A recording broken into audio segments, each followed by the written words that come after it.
शांति। आज 11 तारीख की मुरली है। बाबा ने आज सुनाया, मीठे बच्चे पहले अपने ऊपर रहम करो, पहले अपने ऊपर रहम करो, फिर आपका फर्ज है अपने परिवार को स्वर्ग में चलने का सही रास्ता बताना, इसलिए उन्हें भी लायक बनाने का पूरा पुरुषार्थ करो।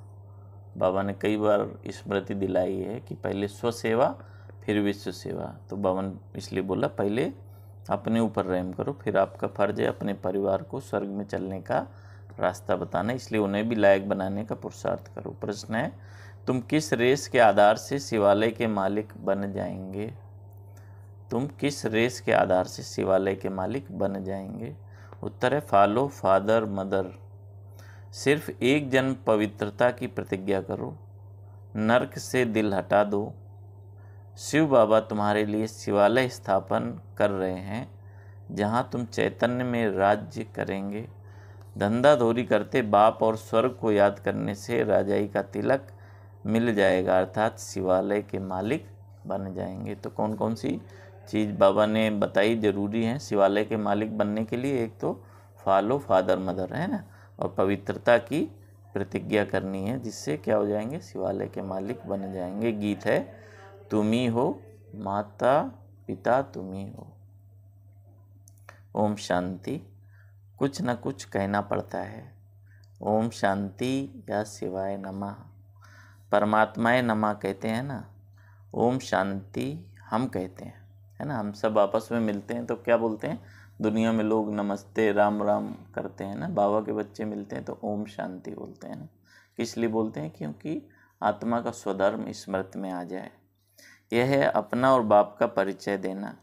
वह महिमा भक्त लोग करते हैं, तुम्हें माता पिता तुम्हें हो, तुम हो, तुम तो बच्चे हो, जिसकी महिमा भक्त लोग भक्ति मार्ग में करते हैं। आज वह बाप आपके सम्मुख बैठा हुआ है, जरूर सम्मुख था, फिर सम्मुख बैठे हुए हैं। यह बातें अभी तुम बच्चे ही जानते हो, भक्त नहीं जानते हैं। तुम बच्चे जानते हो एक ही बाप है जिसकी महिमा हो रही है। वह बाप तुम बच्चों को कितना सुख दे रहे हैं, जो तुम फिर 21 जन्मों के लिए कभी दुखी नहीं होने वाले हो, है ना। कितना 21 जन्मों का बाबा गारंटी लेता है।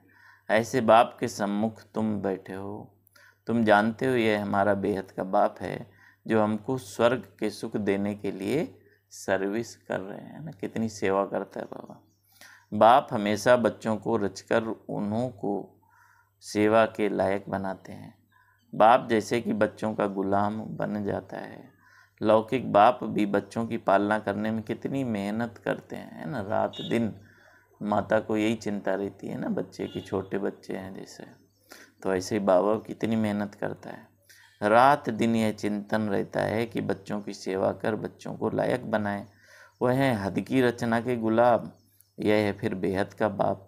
यह भी कहते हैं बच्चे पूरा फॉलो करो और पूरा वर्षा लेकर स्वर्ग के मालिक बनो। बाबा किस लिए मेहनत कर रहा है? कि हम बच्चे स्वर्ग के मालिक बन जाएं। बच्चों पर हमेशा रहम करना होता है। जो सेंसिबल बाप होगा वह कहेगा बच्चों को भी क्यों ना साथ साथ ये सच्ची कमाई भी कराएं, है ना। तो बाबा कई बार बोलते हैं ना, चैरिटी बिगन्स एट होम, माने घर में भी बच्चों को, परिवार के सदस्यों को भी ये संदेश देना है। लौकिक बच्चों की स्थूल पालना तो आधा कल्प से करते हैं। बच्चों की पालना कर बड़ा बनाया, लायक बनाया, बच्चों के लिए विल किया, बस शरीर छोड़ा, जाकर दूसरा जन्म लेंगे। वह हुआ हद का बाप और यह है बेहद का बाप। वह हद का ब्रह्मा है, रचना रच फिर उनका गुलाम बनते हैं। बहुत मेहनत करनी पड़ती है कि कहीं बच्चे कुसंग में खराब ना हो जाएं, नाम बदनाम ना करें, है ना। बाबा आज तुलना कर रहा है ना, लौकिक परवरिश की और ये अलौकिक परवरिश की। तो ऐसे बाबा भी कितना ध्यान रखता है। परंतु वह हो गया अल्पकाल का सुख। उन्हें यह पता नहीं बच्चा सपूत निकलेगा या कपूत। कई ऐसे कपूत निकलते हैं जो एकदम खाना खराब कर देते हैं, माने बाप की मिल्कियत को भी एकदम उड़ाकर चट कर देते हैं ना। कितना मेहनत से बाप की कमाई जमा की बाप ने, और बच्चे ने गलत रास्ते पर चलकर उनको उड़ा दिया। इसलिए बड़ी संभाल करनी पड़ती है। बेहद के बाप को कितना फुरना रहता है। कहते हैं तुम भी वर्षा लो और अपनी रचना को भी वर्षा दो। परंतु फिर भी कपूत बच्चे होते हैं तो बाप का कहना नहीं मानते हैं। बाप कहते हैं पढ़ाई करो तो पढ़ते नहीं, पवित्र नहीं बनते। कोई मुश्किल कोटों में कोई में भी कोई आज्ञाकारी निकलते हैं। यहाँ तो श्रीमत मिलती है। बाबा बोलते हैं कि बाबा कितना समझाता है ना, अच्छे से पढ़ाई पढ़ो, पवित्र रहो, है ना, दैवी गुण धारण करो। लेकिन बाबा ने बोला कोटों में कोई निकलता है। तुम मात पिता हम बालक तेरे, ये एक ही महिमा है, परंतु मनुष्य न जानने के कारण श्री कृष्ण के आगे, लक्ष्मी नारायण के आगे कहेंगे तुम मात पिता, ये भी अंधश्रद्धा है। अब लक्ष्मी नारायण प्रारब्ध भोगते हैं, उनको अपने बच्चे हैं, हम उनको कैसे कहते हैं तुम मात पिता। वास्तव में ये महिमा एक की ही है। गीत में सुना कि ऊंचे से ऊंचा है शिव बाबा, सबका सदगति दाता, सबको शांति धाम सुखधाम में ले जाने वाला। तो ऐसे बाप की श्रीमत पर जरूर चलना चाहिए। समझते भी हैं माता पिता से ही 21 जन्मों के लिए सुख घनेरे मिलते हैं, परंतु ऐसी श्रीमत पर कोई मुश्किल चलते हैं, बहुत ऊंचा वर्षा मिलता है। बाप कहते हैं मैं तुम बच्चों के लिए हथेली पर बहिष्ठ लाया हूँ। जब श्रीमत पर चलो तब लायक बनो, कदम कदम पर मत लेनी है, मत पर नहीं चलते तो ऊंच पद पा न सकें। स्वर्ग में लक्ष्मी नारायण का राज्य था, ये किसको भी पता नहीं है। आगे हम भी कहते थे फलाना स्वर्गवासी हुआ, अथवा सन्यासी कोई मरेंगे तो क्या कहेंगे ज्योति ज्योति समाया, परंतु जाता कोई नहीं है।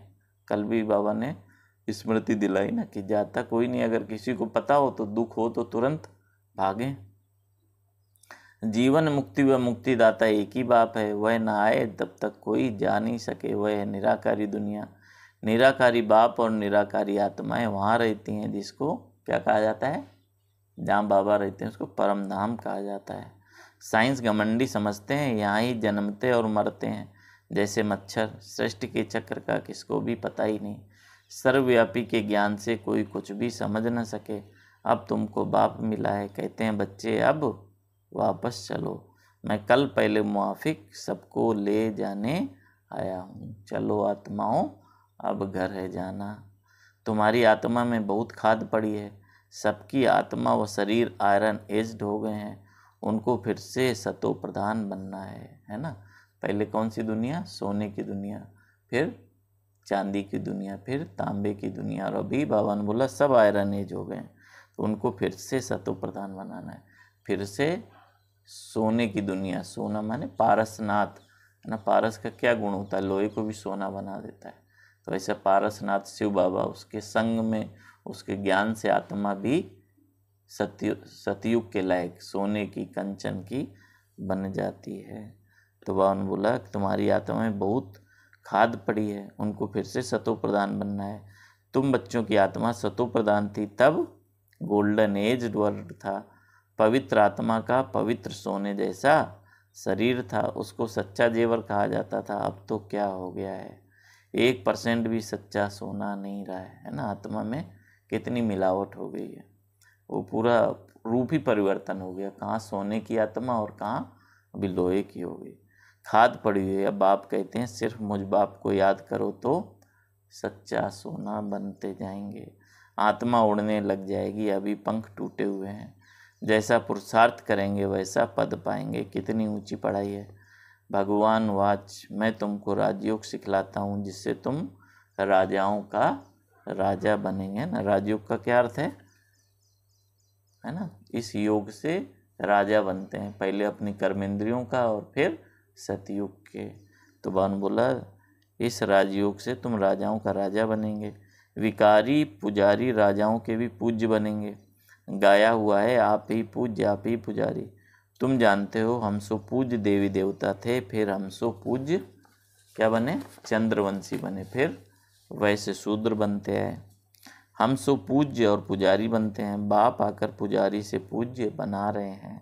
अब ज्ञान जिंदाबाद हो रहा है। ब्रह्मा सो ब्रह्मा कुमार कुमारियों की रात अब पूरी होती है। रात कब से आरंभ होती है यह शास्त्रवादी नहीं जानते, है ना। कब से रात आरंभ होती है, द्वापर से, है ना। सतयुग त्रेता दिन, द्वापर कलयुग रात। तो ब्रह्मा सो ब्रह्मा कुमारियों की रात अब पूरी होती है। ब्रह्मा का दिन है सतयुग त्रेता, द्वापर के आदि से रात शुरू होती है। यह बातें तुम बच्चों की बुद्धि में है। अब 84 जन्म पूरे कर हम फिर से राज्य भाग्य भोगेंगे। सतयुग में यह ज्ञान नहीं रहेगा, वहाँ है ही प्रारब्ध। अभी जो हम ज्ञान सीख रहे हैं उसका फल हमें सतयुग में मिलता है। वहाँ भी तुम अपने बाप से वर्षा लेते हो, परंतु वह इस समय की बात है जो 21 जन्म चलती है। भारत पर ही सारा खेल है। सतयुग में जो देवी देवताओं का राज्य था वह अभी आसुरी राज्य बना है। प्रजा का प्रजा पर राज्य है। बाप कहते हैं बच्चे hear no evil see no evil, बंदर का चित्र दिखाते हैं। इस समय मनुष्य बंदर मिसल बन पड़े, इसलिए बंदर की शक्ल दिखाते हैं ना। गांधी जी के 3 बंदर दिखाते हैं ना, बुरा मत देखो, बुरा मत सुनो, बुरा मत कहो, है ना। बाबा ने फिर 2 बंदर और बढ़ाए कि बुरा मत सोचो और बुरा मत करो। बात इस समय की है, इसको कहा जाता है रौरो नर्क। बिच्छू टिंडन मिसल एक दो को काटते रहते हैं, बच्चे बाप का भी खून कर देते हैं ना। इस समय क्या हाल है, बच्चे बाप का भी खून कर देते हैं। माया ने सबको डर्टी बना दिया। भारत हेवन था, अब हेल है। 84 जन्म भी भारतवासियों के। बाप कहते हैं मैं कितनी समझानी देता हूँ। क्या कहते हैं बाबा, I am most obedient father. Father servant, teacher servant, guru servant, तीनों रूप में बाबा सेवा करता है।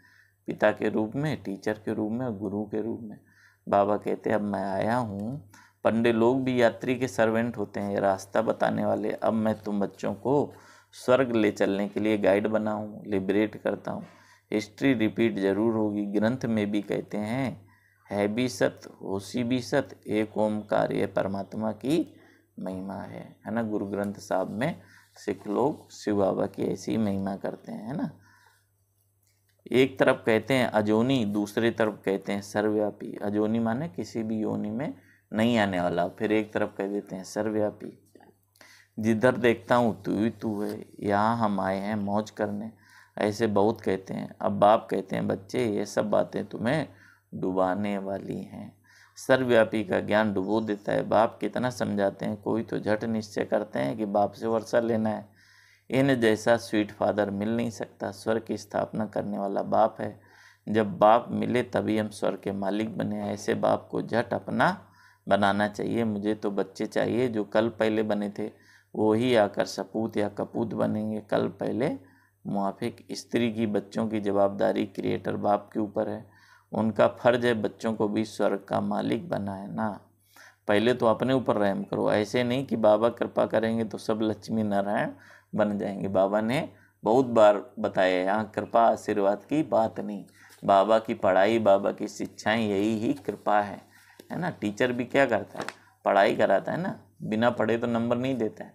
तो ऐसे बाबा भी बोलता है कि पुरुषार्थ पे तुम्हारा पद निर्भर है, यहाँ कृपा की बात नहीं है। ऐसा नहीं कि सब लक्ष्मी नारायण बन जाएंगे, ये बड़ा इम्तहान है। 8 को ही स्कॉलरशिप मिलती है, फिर है 108 लॉटरी होती है ना। बाप कहते हैं देह सहित देह के संबंध जो कुछ हैं भूल जाओ, अपने को अशरीरी समझो और आत्मा निश्चय करो। ऐसे नहीं तुम परमात्मा हो, वह फिर आत्मा सो परमात्मा कह देते। समझते हैं आत्मा जाकर परमात्मा में लीन होगी। जब तक लीन ना हो तब तक उसको परमात्मा नहीं कहेंगे, परंतु परमात्मा में लीन होते नहीं। यह ड्रामा अनादि बना हुआ है। हर एक एक्टर को अपना पार्ट मिला हुआ है जो बजाना है। हर एक आत्मा में इमोर्टल पार्ट भरा हुआ है, माने अविनाशी पार्ट भरा हुआ है। यह बातें बाप के सिवाय कोई समझा न सके। बाप आकर तुम बच्चों को आदि मध्य अंत का ज्ञान दे त्रिकालदर्शी बनाते हैं। कौन सा टाइटल दिया बाबा ने, त्रिकालदर्शी, माने आदि मध्य अंत तीनों का ही बाबा ज्ञान देते हैं। चित्रों में देवताओं को तीसरा नेत्र दिखाते हैं, वास्तव में तीसरा नेत्र न देवताओं को है ना शूद्रों को है। तुम ब्राह्मणों को ही ज्ञान का तीसरा नेत्र है, जिससे तुम सबके ऑक्यूपेशन को जानते हो। सच खंड और झूठ खंड की हालत को भी तुम जानते हो। तुम्हारे में भी नंबरवार पुरुषार्थ अनुसार हैं। यह है पाठशाला, इसमें अंधश्रद्धा की कोई बात नहीं। अपना धंधा दोरी सब करते रहो, सिर्फ अपने बाप को और स्वर्ग को याद करो तो तुम्हारे ऊपर राजाई का तिलक आ जाएगा। कौन से काम बाबा ने बताए जिससे राजाई का तिलक आ जाएगा, कि वो बाप को और स्वर्ग को याद करो। एक आंख में मुक्ति धाम, एक आंख में जीवन मुक्ति धाम। आत्मा ही याद करती है, संस्कार आत्मा में है, आत्मा से ही बात करते हैं। मैं तुम्हारा बाप हूँ, कल पहले भी तुमने वर्षा लिया था, सूर्यवंशी राज्य किया था, फिर चंद्रवंशी में गए, कलाएं कमती होती जाती हैं, फिर वैश्य शूद्र बने। अब स्मृति आई है कि नाटक पूरा हुआ, मामेकम याद करो तो विकर्म विनाश होंगे। श्रीमत पर न चले, दे अभिमान आया तो लगी चोट। फिर बृहस्पति की दशा बदल कर राहु का ग्रहण बैठ जाता है। फारगति दी तो क्या हो जाएगा, बाप को छोड़ा तो नरकवासी बन जाते हैं, है ना। इसलिए बाबा मिला है तो हाथ थाम के, हाथ पकड़ के, बाबा की श्रीमत रूपी हाथ को पकड़ के रखना है। बाप कहते हैं ऊंच पद पाना है तो रेस करो। किसकी रेस करनी है? ज्ञान की, योग की। अभी ऊंच पद पाएंगे तो क्या होगा, कल्प कल्प पाते रहेंगे, क्योंकि हूबहू ड्रामा रिपीट होता है। सिर्फ एक जन्म के लिए पवित्रता की प्रतिज्ञा करो तो 21 जन्म स्वर्ग के मालिक बन जाएंगे। अब नरक से दिल हटा दो।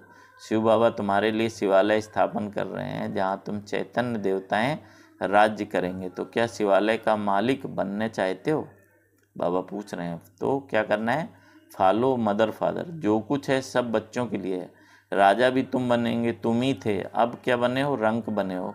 और धर्म वालों की बात नहीं, देवी देवता धर्म वाले ही और धर्मों में कन्वर्ट हो गए हैं, इसलिए हिंदुओं की संख्या कम हो गई है ना। इसलिए बाबा बोलते हैं कि सिर्फ तुम्हारा ही धर्म था, है ना, इसलिए पूरी कहानी भी भारत की है।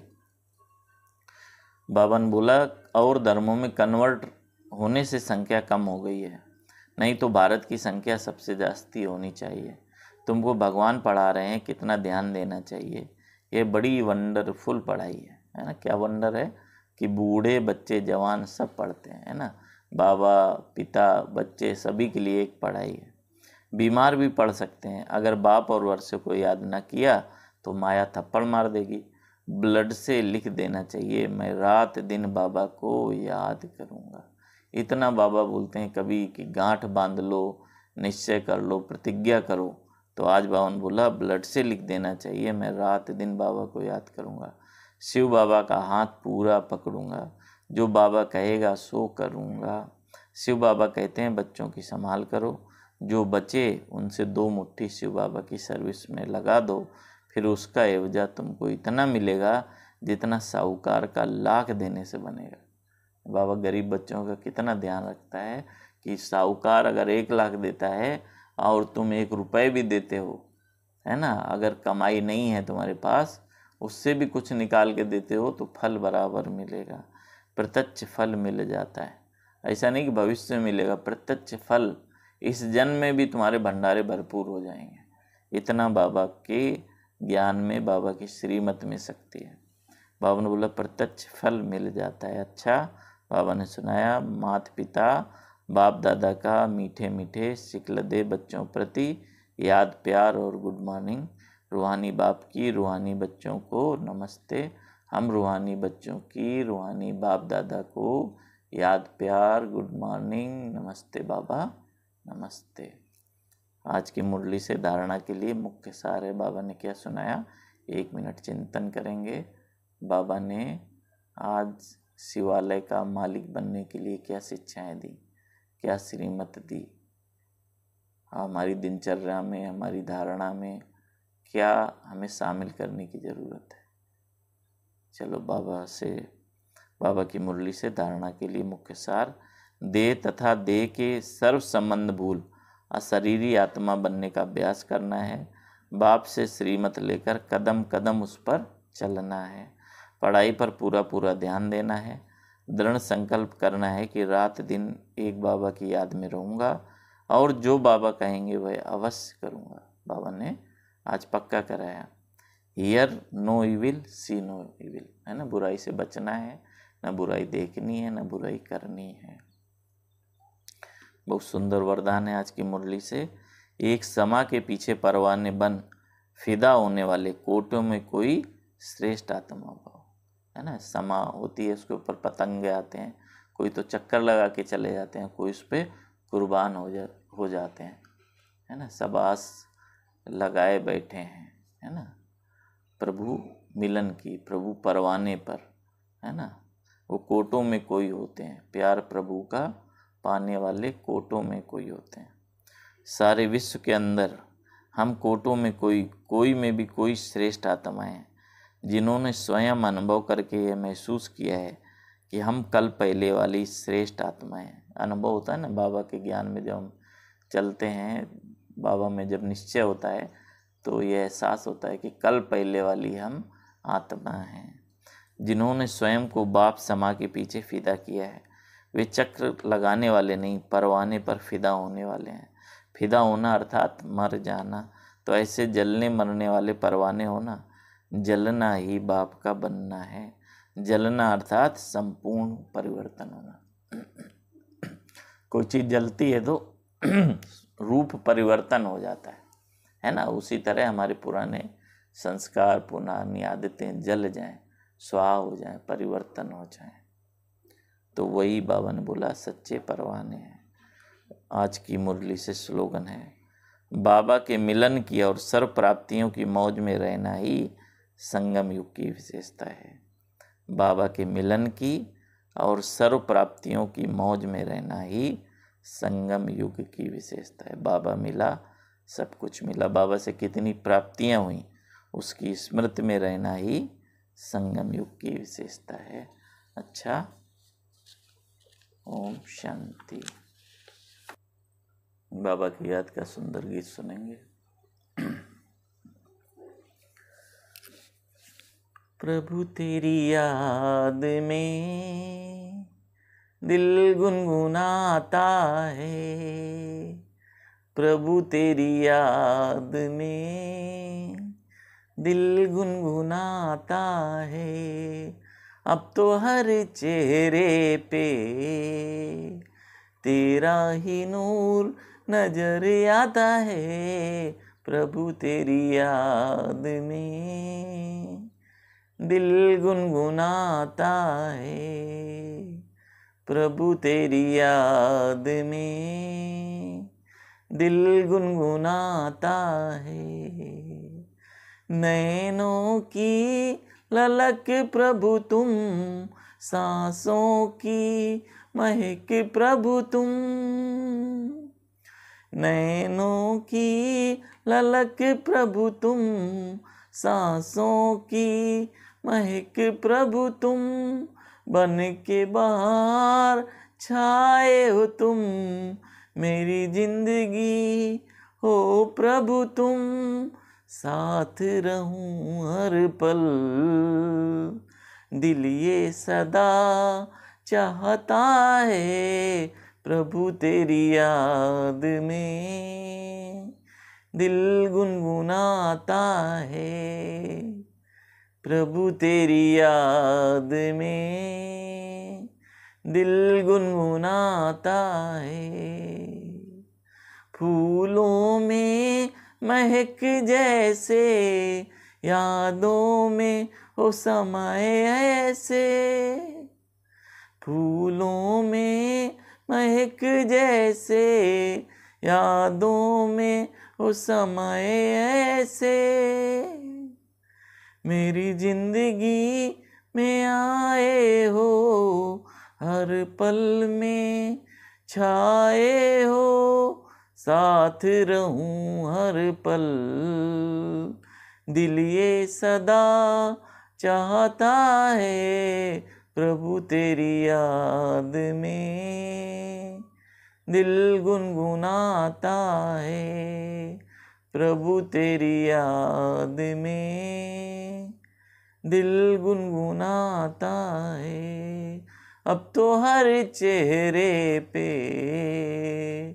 तेरा ही नूर नजर आता है, प्रभु तेरी याद में दिल गुनगुनाता है, प्रभु तेरी याद में दिल गुनगुनाता है। ओम शांति।